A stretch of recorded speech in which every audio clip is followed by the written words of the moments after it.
తాడేపల్లిలోని వైసీపీ కేంద్ర కార్యాలయం ముందు గత ప్రభుత్వం తొలగించిన ఆయుష్ ఉద్యోగులు ఆందోళనకు దిగారు. సీఎం జగన్ తన పాదయాత్రలో ఇచ్చిన హామీని నెరవేర్చాలంటూ ఆయుష్ ఉద్యోగులు ప్లకార్డులతో నిరసనకు దిగారు.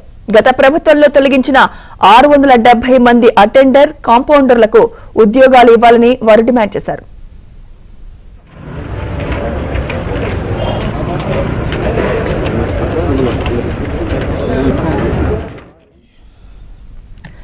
జగన్ తన పాదయాత్ర సమయంలో వైసీపీ అధికారంలోకి వచ్చిన వెంటనే తమకు ఉద్యోగాలు ఇస్తామని హామీ ఇచ్చారని ఆయుష్ ఉద్యోగులు తెలిపారు.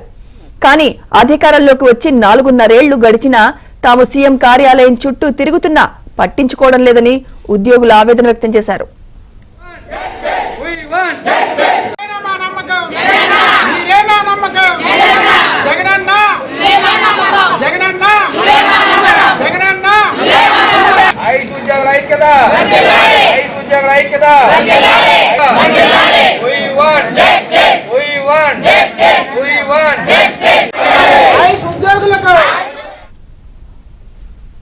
కనీసం సీఎంను కలిసేందుకు అనుమతి కూడా ఇవ్వలేదని మండిపడుతున్నారు.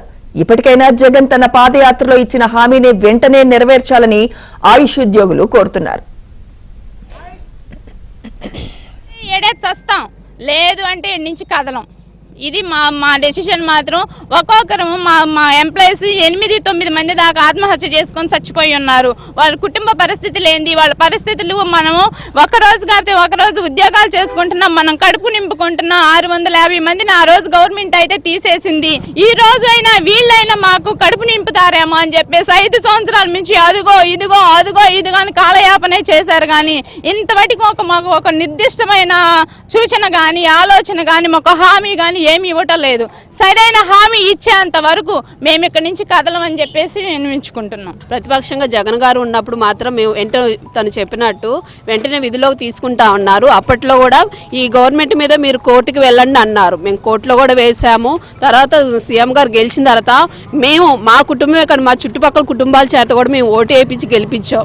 జగనన్న వస్తే మంచి జరుగుతుంది అని చెప్పేసి. ఇప్పుడు జగనన్న వచ్చిన దగ్గర 4 సంవత్సరాలు మళ్ళీ ఎలక్షన్స్ వచ్చినా కానీ మాకు ఇంతవరకు న్యాయం జరగలేదు. న్యాయం జరిగే వరకు ఇక్కడ నుంచి కదలమని మేము చెప్తున్నాం. నిన్న మా కమిషనర్ కలిస్తే కమిషనర్ గారు కేర్లెస్ గా మేము చేయండి, మీరు ఏం చేసుకుంటారు, నా మీద కోర్టుకెళ్ళండి మీరు అని చెప్పంటున్నారు సార్. ఇది ఎంతవరకు న్యాయం సార్? ఇప్పుడు దాకా తిప్పుకొని మమ్మల్ని అన్యాయంగా రోడ్డు పనిచేస్తారు. అన్యాయంగా కారణం ఏమన్నారంటే సార్, ఇప్పుడు దాకా నిన్న దాకా డ్రామాలు ఆడారు సార్. అందరూ అధికారులు డ్రామాలు ఆడారు, మంత్రి గారు డ్రామాలు ఆడారు, మా కమిషనర్ డ్రామాలు ఆడారు, అందరూ డ్రామాలు ఆడారు మాతోటి.